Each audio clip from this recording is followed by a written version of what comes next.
Hi, I'm Kaelen. They said, welcome home, but I knew the tone. It wasn't warmth, it was warning. My seat at the Thanksgiving table? Still empty. My name in the family photo albums? Erased. And when I found out my brother used my military deployments to cut me out of decisions, well, that was just the beginning. They called me unstable. They called me dramatic. But what do you call a daughter who comes back from war only to find the battlefield never ended? I kept quiet for years. But silence doesn't protect you. It buries you. So why did my father fall from grace? Why did my mother hide a truth that changed everything? And what did I find in a journal that brought down a general? You'll want to hear this. Because the story I'm about to tell, it's not just mine. It could be yours, too. The wheels of the taxi crunched over gravel as it pulled into the driveway. I hadn't been home in over 2 years, and yet everything looked exactly the same. Same worn welcome mat, same cracked walkway, same wind chimes hanging lopsidedly by the porch light. I shifted my duffel bag across my shoulder and stepped out, boots hitting the pavement with a hollow thud. It was early November, and the Pennsylvania air was crisp, biting at my cheeks. Fallen leaves curled along the curb like forgotten memories. I stood there for a second too long, staring at the front door. I'd faced down insurgents overseas, but nothing ever made my stomach twist like coming home. I rang the doorbell. The sound echoed like a question. The door swung open, and there she was, Mom. She blinked at me as if surprised. Though I'd told her 3 days ago I'd be coming, her arms opened and she pulled me into a quick hug, her perfume the same floral sweetness I remembered from childhood. Kaelen, she said, you're early. I said I'd be here before dinner. Oh, right, she mumbled, stepping aside to let me in. The living room was filled with the scent of cinnamon and turkey. Warmth pulsed from the fireplace. And yet, despite the comfort, I felt like a guest walking into someone else's celebration. Dad didn't look up from the TV when I entered. Valora, my sister, lounged on the couch, thumbing through her phone. She glanced up and offered a faint smile, then went back to scrolling. I placed my duffel by the coat rack. Hey, everyone. Hey, Dad said, still watching the game. I sat down, trying to ignore the hollow spot inside me. Dinner came soon after. The table was set with all the usual Thanksgiving staples: stuffing, sweet potatoes, cranberry sauce. Valora was posting photos of the spread, adjusting angles to avoid showing the rest of us. Mom buzzed around with serving spoons, over-apologizing for the dryness of the turkey. We began eating in a rhythm of clinks and low murmurs. I tried to start a conversation. So, I just got back from Fort Hood, took the sergeant leadership course. Is that like training for training? Dad asked. It's a career milestone, I replied. Hard to qualify. Huh, he muttered, then turned to Valora. Didn't you say Gavin's flipping another house in Westfield? Yeah, she said, brightening. He's thinking of starting his own channel, renovation stuff. That's real work, Dad said with a chuckle.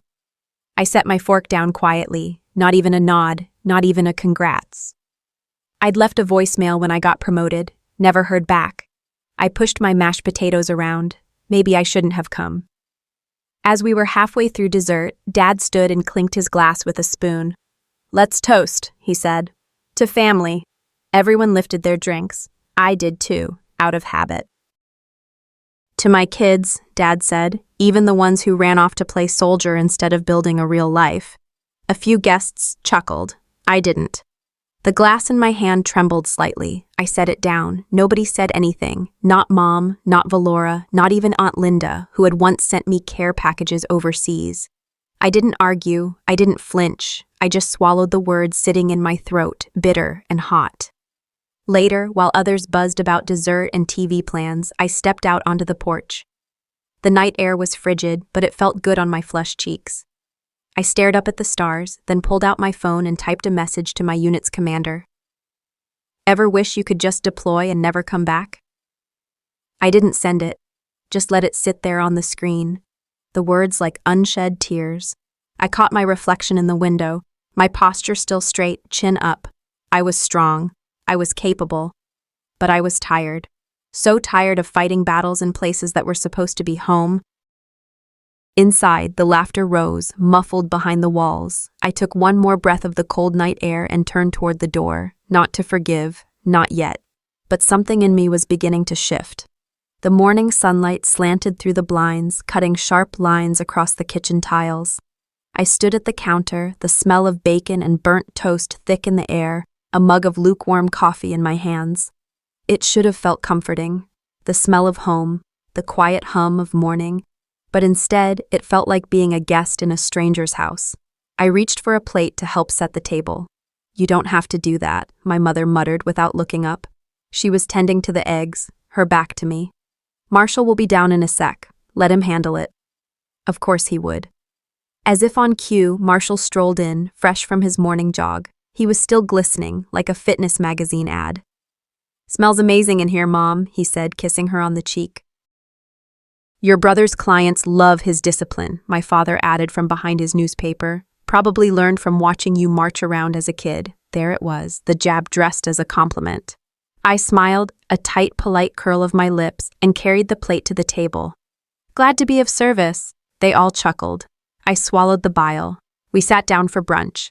The conversation danced around small victories, Marshall closing on a new property, Valora's latest yoga certification, Avon's college essays.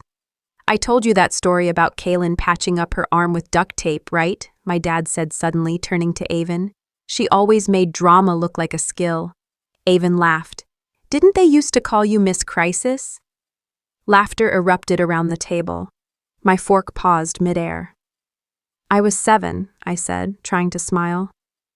That nickname stuck longer than it should have. "But it fits," my mom chimed in, not maliciously, which made it worse. "You always knew how to find trouble. Or make it." Flashbacks swarmed me, the broken vase I didn't knock over but got blamed for, the Christmas tantrum Valora threw that I got scolded over, birthdays that turned into lectures, vacations ending early because Kaelen couldn't behave. I didn't say anything. What was there to say? After brunch, I stepped outside, barefoot on the cold wooden porch, watching leaves tumble across the lawn like they were running from something. I sat down, pulling my sweater tighter around me, and stared at the old oak tree. That tree had seen me cry more times than anyone inside ever had. I pulled out my phone and texted Rodriguez from my unit.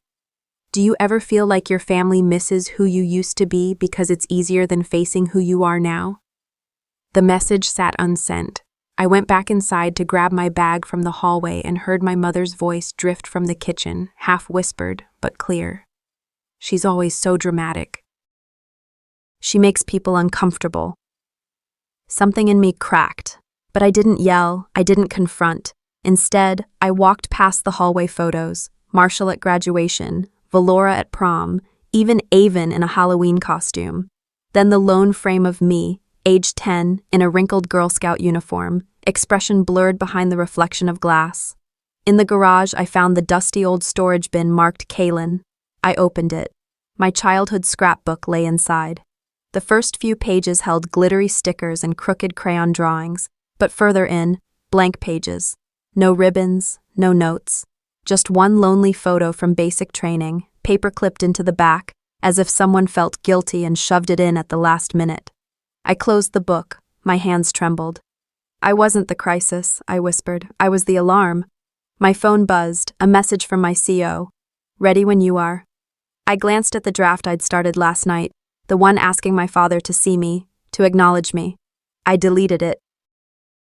The attic had always been a strange kind of graveyard, boxes of forgotten costumes, broken lamps, and books no one finished. I climbed the creaking wooden stairs with a flashlight and a purpose.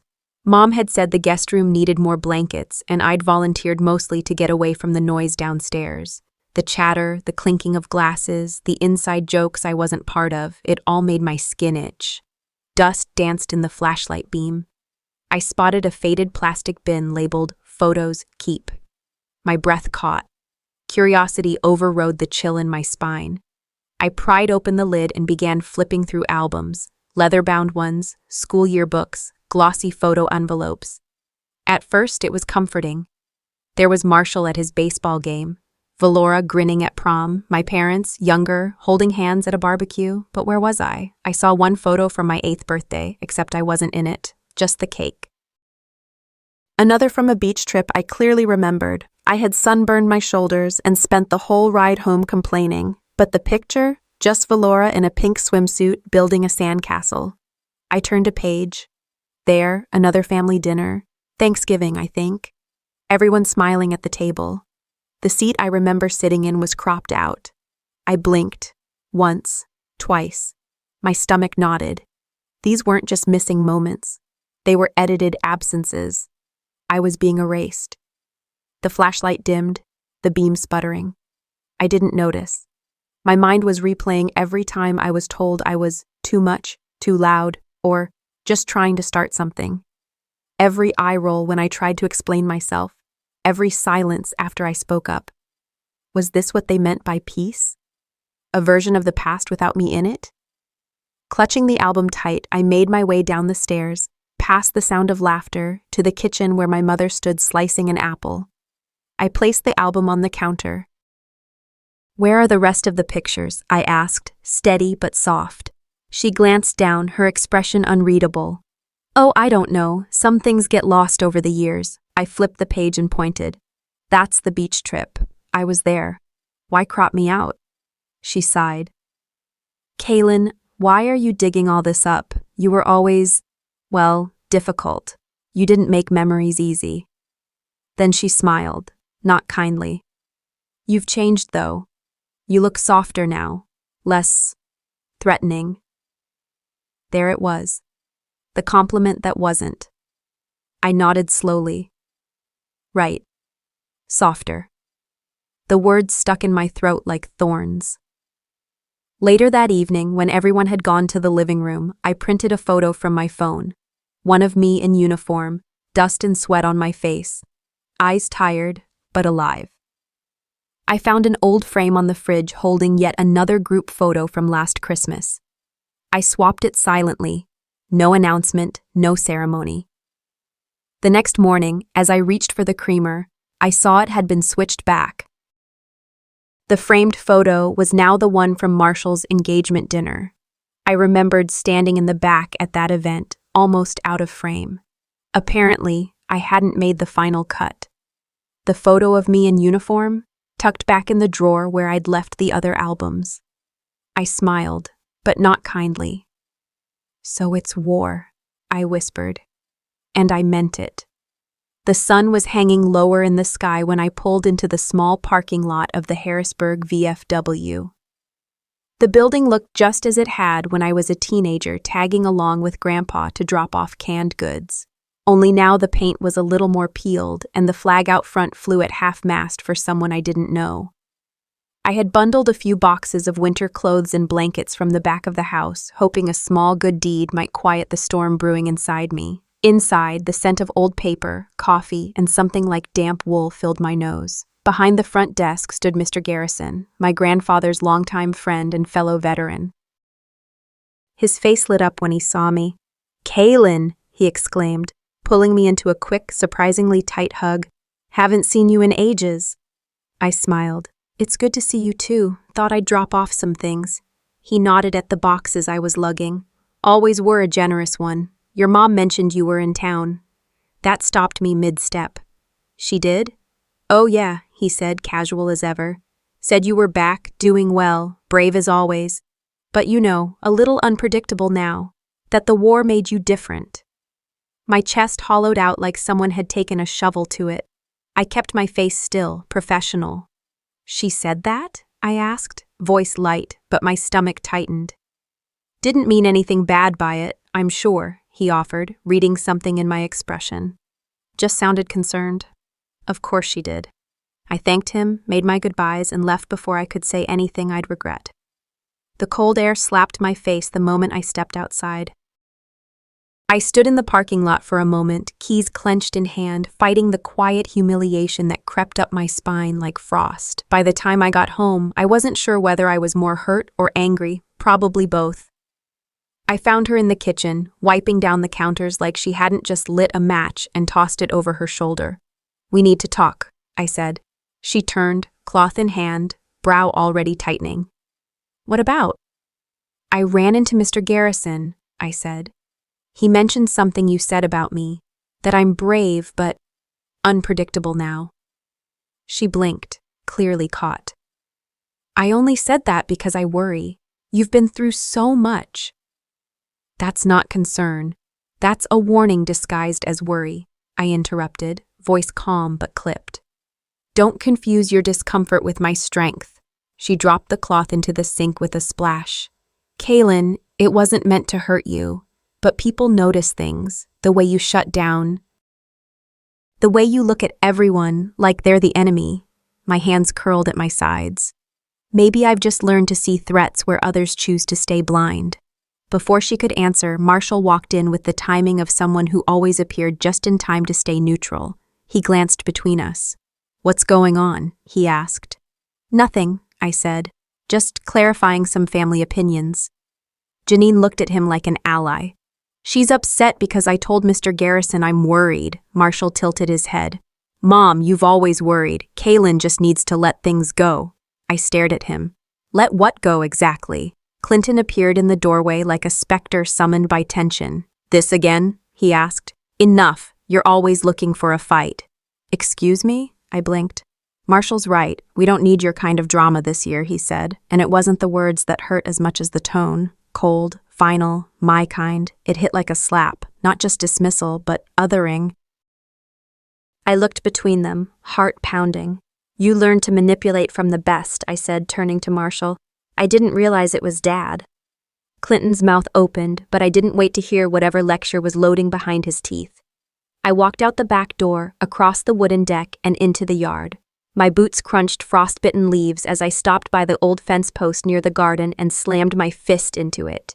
Pain radiated through my knuckles, but it was better than crying. I stood there breathing hard, willing the tears back into my throat. From across the yard, a voice cut through the silence. You back for good this time, or just causing waves again? It was Mrs. Callahan from next door, leaning against her porch rail with a mug in hand, nosy as ever. I didn't even hesitate. Waves clear the sand, I said. Maybe that's what this place needs. That night, I sat on my childhood bed, pulled out a notebook I hadn't touched since boot camp, and began to write. It started as a letter, one I never meant to send. But the more I wrote, the more I realized, maybe it was time someone read it. The banquet hall smelled like freshly baked rolls and over-polished silverware, the kind of scent that tried too hard to be comforting.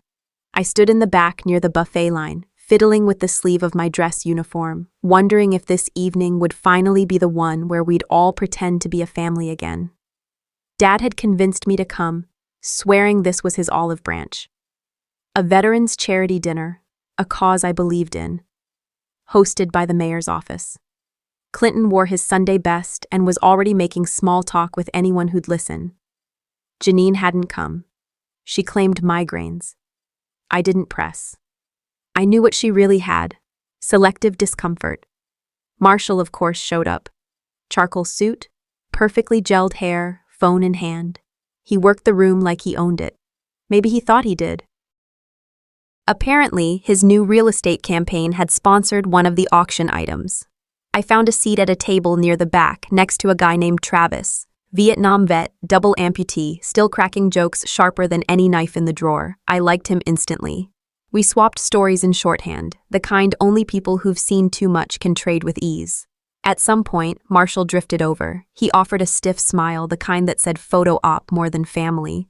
He clapped Travis on the shoulder and said, Man, you're a real hero, but I gotta say, some of these newer vets, total snowflakes. Can't even handle a fireworks show without crying.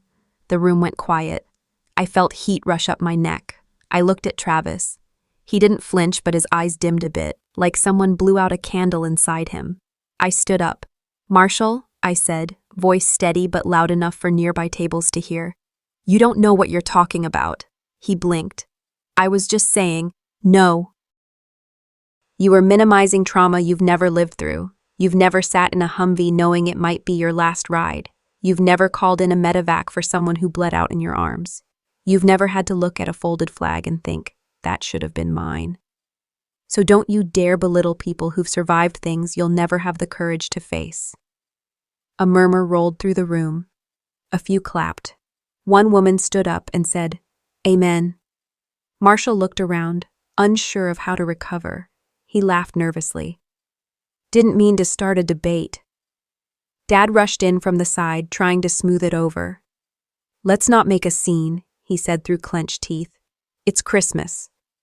I turned to Travis, touched his shoulder, and smiled. "Thank you for your service, sir." And then I walked out. The cold night hit me like clarity. I sat in my car for a minute, heart pounding, unsure if I'd done the right thing, but every part of me knew I had. Back at the house, the tension was thick before I even stepped in. "You embarrassed us," Dad said, standing by the fireplace. Janine chimed in from the dining room. "Couldn't you just let it go? It's Christmas, not boot camp." I looked at them both, tired. Let it go? Pretend that kind of ignorance is okay? That's how silence becomes complicity. Marshall was already pouring himself a glass of wine. "You're so dramatic, Kaelen." I breathed in, slow and deep.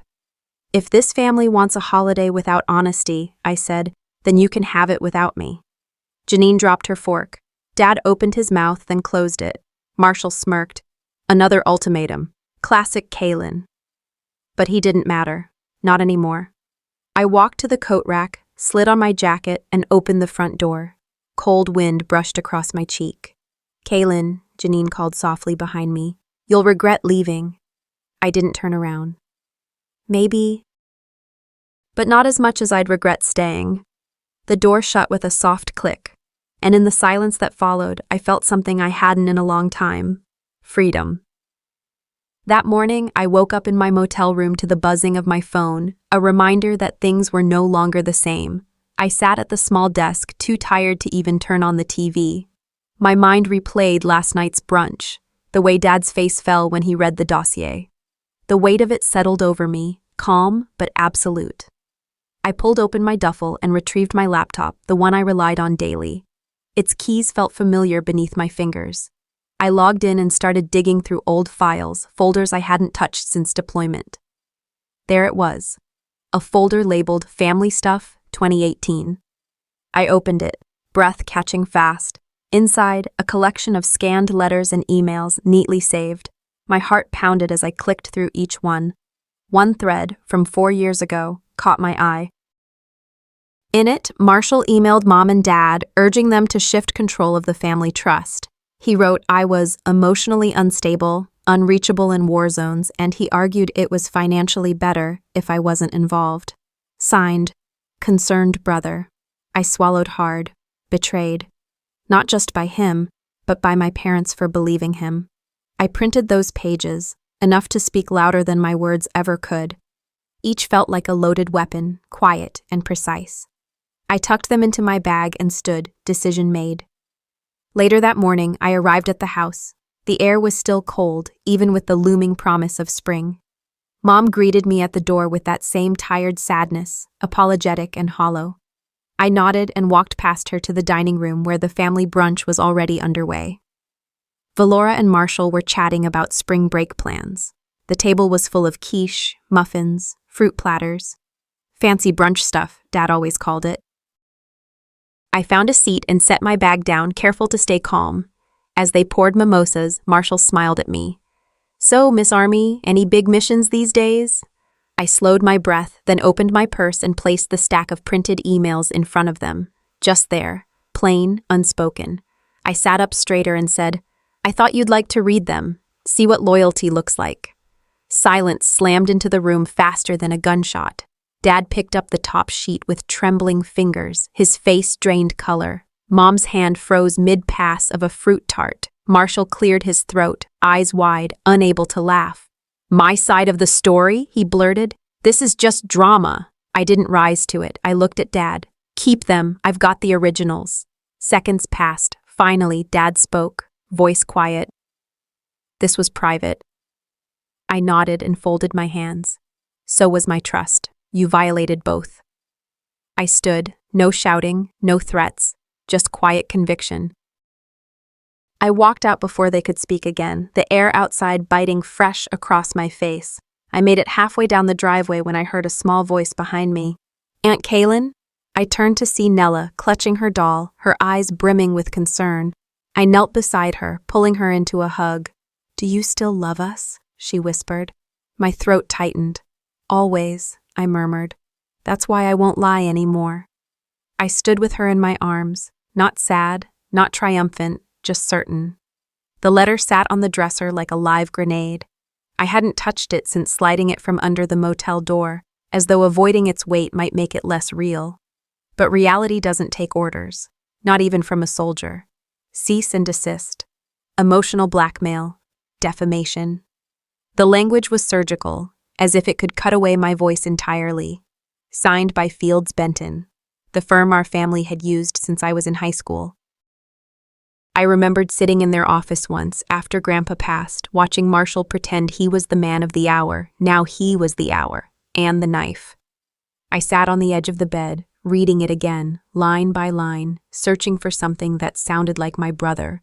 It wasn't there. That was the trick. The threat was faceless, sterile, a coward's weapon. No call, no confrontation, just a bomb in an envelope. I took a deep breath and turned to my laptop.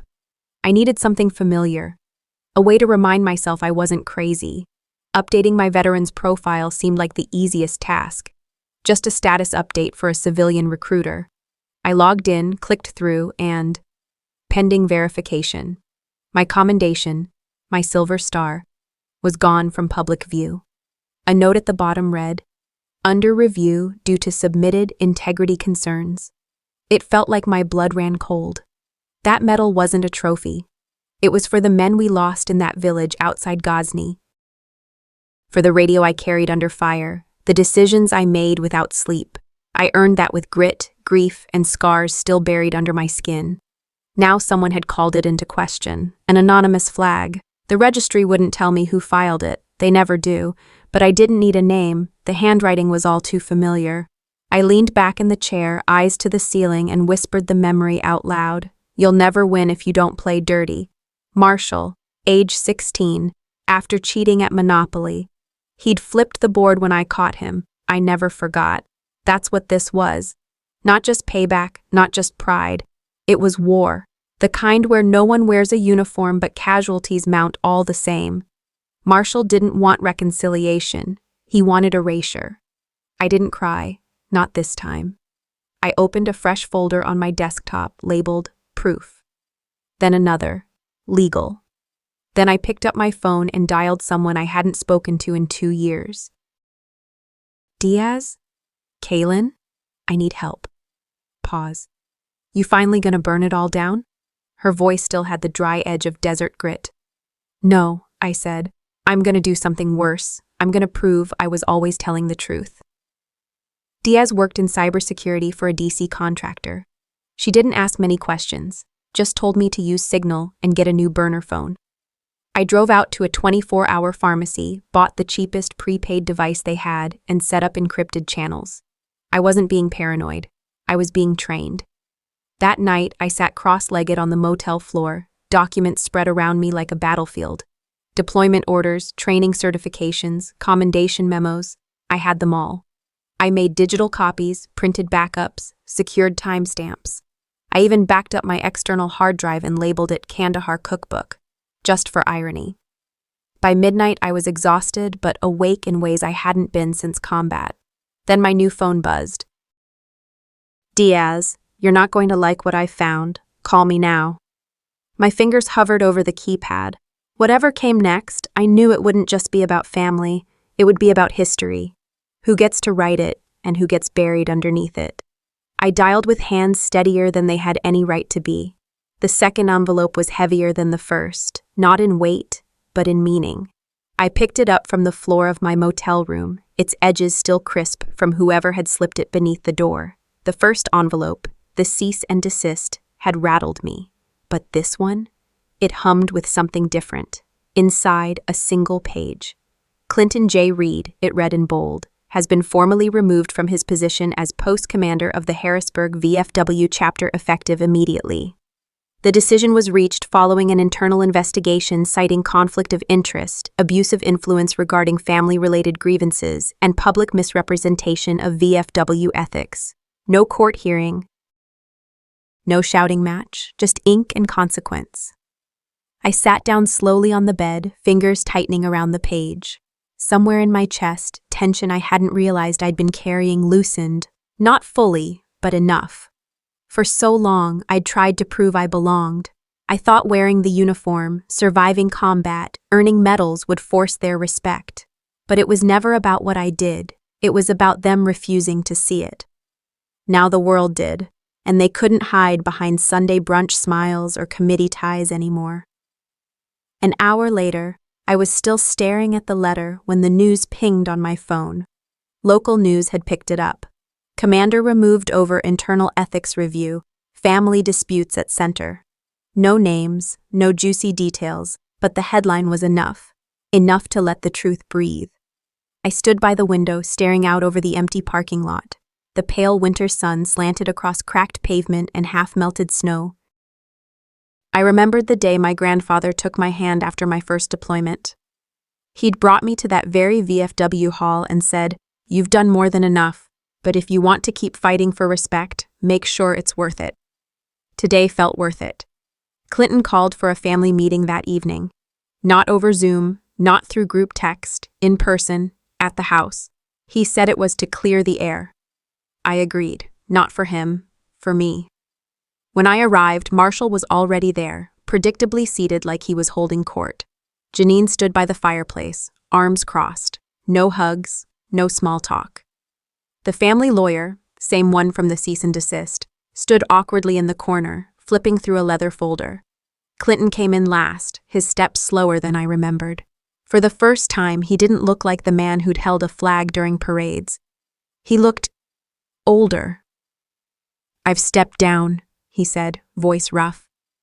"The board didn't give me a choice." No one replied. The silence pressed in like insulation. "I've worked that post for 18 years, he continued, volunteered every damn weekend, ran fundraisers, kept the doors open when funding dried up." "You used that respect to cover dishonesty," I said softly. "You weaponized your standing to shame me, to silence me." Clinton turned his eyes toward me. There was no fire behind them, just smoke. "Have I lost everything?" "You lost the badge," I answered. "Not my respect, because I never demanded it. I just stopped begging for it." The lawyer packed up quietly. Marshall muttered something about overreacting. Janine didn't speak at all. I walked out before any of them could twist my words into noise again. A week passed. Snow began to layer over Harrisburg in quiet drifts. The town softened under white, hiding sharp corners, covering old tracks. One afternoon, my phone rang. The voice on the other end belonged to Command Sergeant Beverly Lewis. "Kaelen," she said, "we've been following your leadership trajectory. Unofficially, of course. You've been through hell and you've handled it with more grace than most. Would you consider mentoring the new female recruits at the regional center?" I blinked. Mentoring? Not drilling, not commanding, guiding, talking, being what most of us wish we had when we started. I couldn't stop the smile that bloomed. Yes, I'd be honored. I hung up and cried for the first time in weeks, not from pain, from relief. It felt like stepping into light after years of squinting through shadows, like being trusted to build something instead of always having to defend what I'd already survived. That night, I typed out a message to my sister Valora. "I wish you'd come to my ceremony, but maybe you'll hear about it sooner than you think." I didn't press send. Instead, I set the phone down, looked at my reflection in the motel mirror, the same one I'd avoided when I first arrived. I looked whole, and for the first time since coming home, I believed it. The morning sun filtered gently through the blinds of my new apartment, casting long streaks of golden light across the modest space I now called home. It was quiet, the kind of quiet that wasn't heavy or lonely, just still. On the small coffee table lay the local paper, folded neatly to page 3, where the headline read, "Former VFW leader steps down amid family dispute." I didn't flinch reading it. Instead, I sipped my coffee and looked up at the framed photograph of my unit, positioned beside my commendations and the miniature flag we had flown overseas. These walls weren't lined with erasure. They bore witness to everything I'd survived, including home. There was a kind of peace in waking up alone, in a place no one had tried to define for me. Yet, the ache hadn't fully left. Justice, it seemed, could coexist with longing. It wasn't vindication I missed, it was connection. The phone rang just as I was rinsing out my mug. I didn't recognize the number, but something told me to answer. "Hello? Aunt Kaelen?" a familiar bright voice chirped. "It's Nella." I couldn't help the smile that spread. "Hey, sweetheart. I just wanted to say, we miss you. Mom says she's been thinking a lot. Can you maybe come for dinner tonight?" I paused, heart caught between caution and hope. "Is everyone okay with that?" There was a beat. "Grandpa won't talk about it, but I think he wants to." I swallowed hard. "All right, dinner sounds good." By 6 o'clock, I found myself standing outside Henny's Diner, the old roadside spot we used to go to after school concerts and softball games. The kind of place where booths still had duct-taped cushions and the jukebox played songs no one paid for. Somehow, it felt like neutral ground. Inside, Janine was already seated, her eyes lighting up when she saw me. Marshall was there too, silent, tapping his fingers nervously against a water glass. Nella beamed. "I ordered your favorite," Janine said softly, sliding a menu toward me. I sat. "You remembered." Conversation started slow, as if we were all relearning how to be in the same space without setting fires. I told them about the new mentorship program I'd accepted, how I'd be training young women entering the service, helping them find strength without losing themselves. Janine listened, eyes glassy. "That's beautiful," she said, barely above a whisper. "You always knew who you were. I just didn't know how to meet you there." Marshall didn't speak, but his head dipped. That was enough. Near the end of the meal, Clinton walked in unexpectedly. He didn't sit, just walked over to the table and stood beside me. "I failed to see you," he said. No preamble, no excuses. The clatter of forks halted. My breath did too. He placed his hand gently over mine, not firm, not commanding, just there, present. "You still might not," I replied, my voice shaking. "But I don't need that anymore. I just needed you to stop pretending I didn't exist." We didn't hug. There was no grand apology, but sometimes a shared silence is louder than any speech. Later, I walked home alone under the early January sky, my boots crunching through frost-covered sidewalks. As I passed the old bakery, a neighbor who'd once questioned my return offered a subtle nod. I returned the gesture, a soft smile tugging at my lips. Maybe this town was changing. Maybe I was too. Maybe strength wasn't just in surviving the war, but in walking through the battlefield of your own family and still choosing grace. The envelope was stark white, official, and heavy. It had no frills, no decoration, just my name, typed in black ink, and a return address that made my stomach drop. Department of Defense. I stood in the hallway of my apartment, coat still half on, boots wet from slush tracked in from outside, holding it like it might combust. I didn't open it right away. Instead, I placed it on the kitchen table beside the mug I'd just filled with coffee and stared at it like it had eyes. The weight in my chest pulsed with something I hadn't felt in a long time, anticipation that wasn't laced with dread. When I finally peeled it open, the words hit me harder than any explosion ever had. They were awarding me the Silver Star. Officially, publicly, finally. It was for Kandahar, years ago now. The mission they called a routine recon, though it was anything but. Where we lost 2, where I made a call against orders that saved 8, where the report buried the truth to shield a superior's reputation. I had stopped expecting anything, and now, this. The ceremony was in a week, private, small, and held at a base 2 counties over. They said it had been a clerical delay, but I knew better. This wasn't about lost paperwork, it was about justice finally outrunning politics. That night, I pulled my dress uniform from the back of the closet. The fabric was crisp, but the memories it held were wrinkled with grief and grit. I sat on the floor and laid it across my knees like armor. The metal might be new, but the story it represented was old, painful, and raw.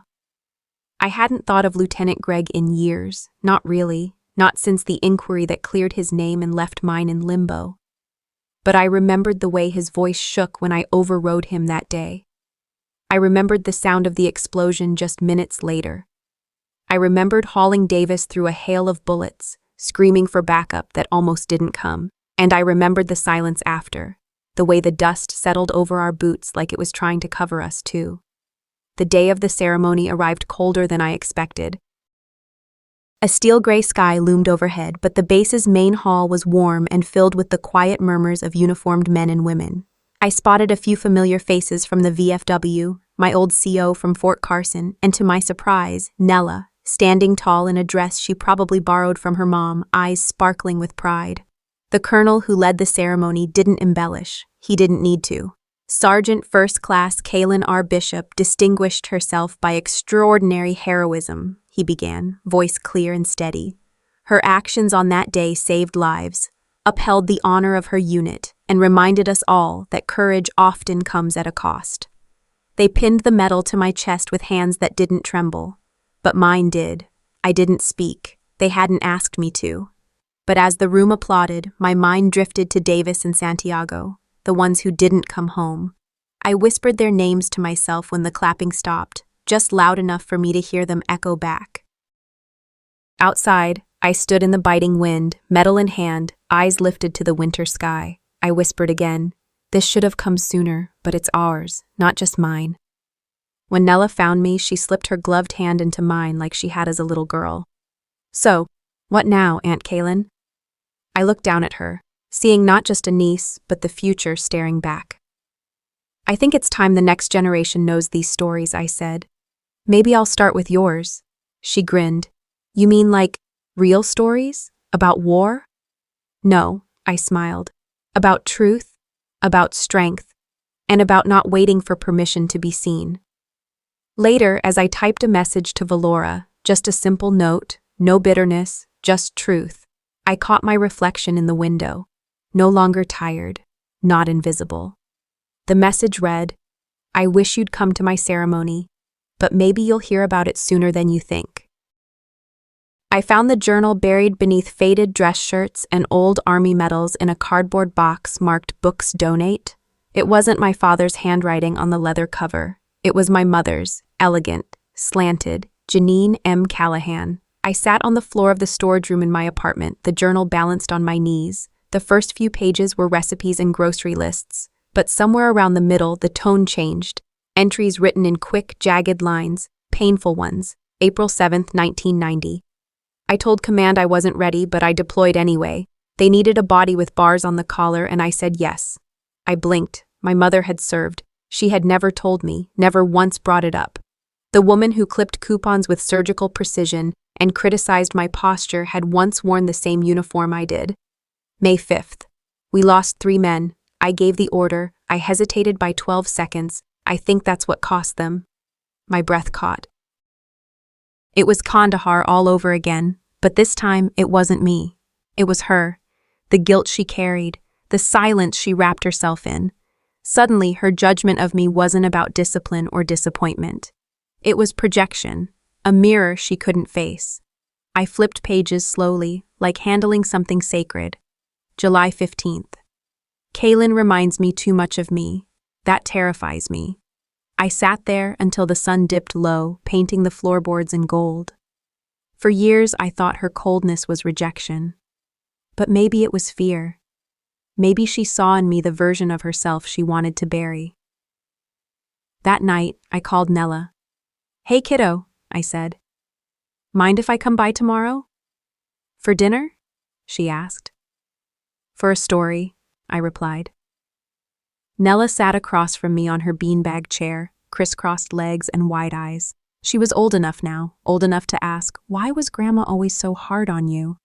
"She wasn't mean," I began. "She was hurting. And no one told her it was okay to be."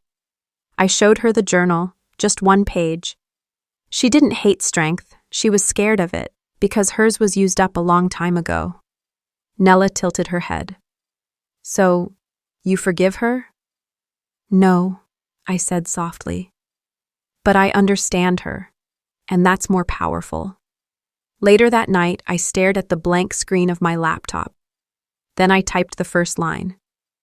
Sometimes you have to dig up the past, not to live there, but to understand who buried the truth. This wouldn't just be my story.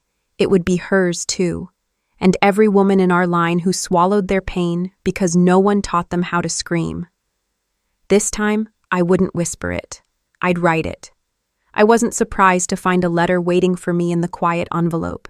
It was postmarked with my mother's neat script, the very kind that used to reprimand my toe not pointing straight during childhood photo sessions.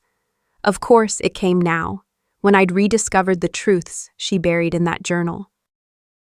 Inside the envelope were coordinates, handwritten, and a set of redacted files along with names implicating General Madsen, my father's closest military ally, in war crimes my father had covered up. This wasn't just history. This was a betrayal stitched into our uniforms. And I held the scissors. I sat back, breath shallow but resolve clear. I wouldn't just expose the lie. I would dismantle the structure protecting it. The next day, I met with 2 trusted contacts from my old unit. One is now a Pentagon whistleblower, living rough but steadfast. We huddled in his nondescript townhouse basement. I laid out the files, the coordinates, the names. We built a plan, leak evidence to the press, forward information to an international war crimes tribunal, and lure Madsen into confession on tape. He's got eyes everywhere, military contracts, financial leverage, surveillance. We wouldn't invite a fight. We'd engineer one. Later, at a heavily guarded facility in D.C., we staged a reconciliation.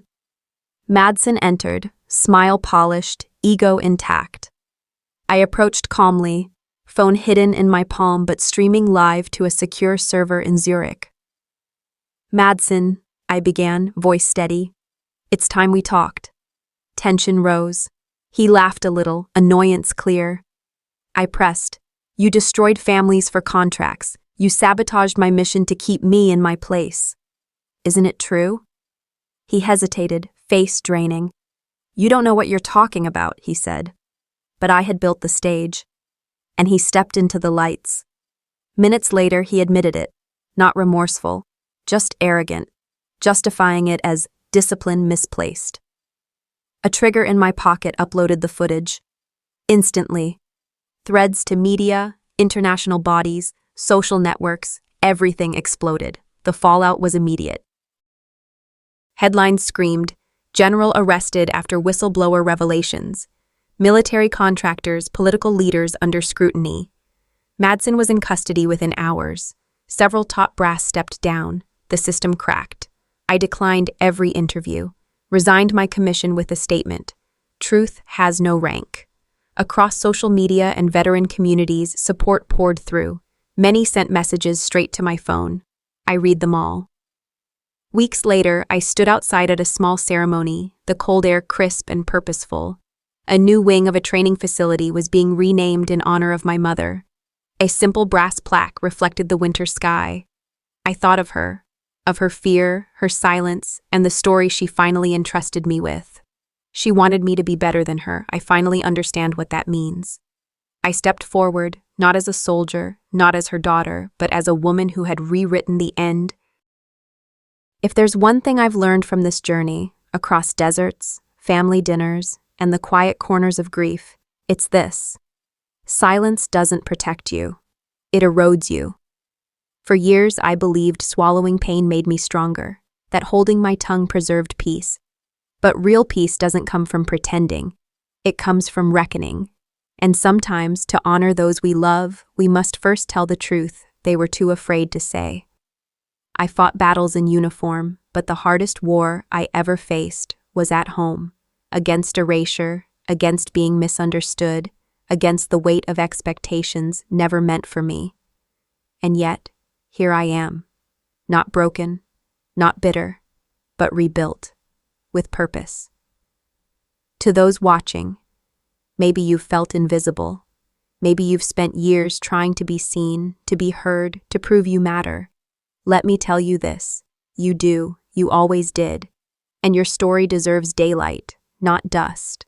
So let me ask you, what's the truth you've been carrying too long in silence? What part of your story are you ready to reclaim?